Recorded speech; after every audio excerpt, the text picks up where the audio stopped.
Nakatanggap na ba kayo ng tawag sa hindi nyo alam na number? Yung bigla na lang po nag-aalok ng upgrade o kung ano-anong promo o produkto.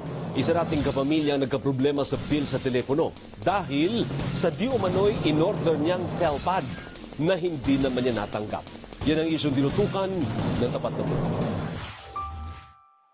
Umabot ng 18,000 pesos ang bill ni RJ sa telepono dahil ikinarga ang bayad sa telpad na umano'y in-order niya sa PLDT. Kwento ni RJ, hindi siya, kundi ang 75 years old niyang biyanan ang nakausap ng telemarketer ng PLDT na umano'y pumayag sa upgrade na may kasamang telpad. Napilit siya na ibigay yung senior ID niya. Yun yung rules nila. Pagkasama sa bahay, pwede mag-upgrade. Kahit walang pahintulot ni RJ bilang subscriber na ikarga sa kanyang buwan ng bilang upgrade dahil sa telpad na na-deliver umano ng courier na kinontrata ng PLDT. Meron daw po nag-receive, Penny Rose Andres ang pangalan. Sabi ko, sino po yun? Sabi ko sa kanila. May address po ba? Wala daw eh. Nangulit tuloy si RJ sa customer service ng PLDT dahil di naman siya pumayag sa upgrade at walang dumating na telpad.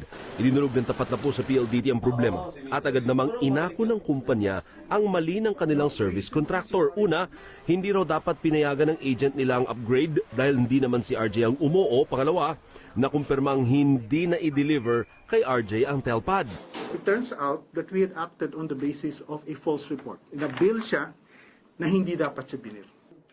Kaya, ang desisyon ng PLDT, I-reverse na rin namin yung charges for the disputed period. Hindi na namin siya siningil dun sa period, not only for that product, but for his whole bill. nire-repaso na ng PLDT ang mga proseso para masigurong aprobado talaga ng subscriber ang anumang promo o produkto.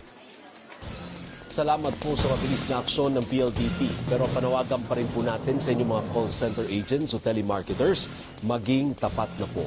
Huwag man lamang para lang umabot sa quota at laging galangin ng subscriber para iwas sa bala. Sa mga consumer na nais magpadala ng reklamo, mag-post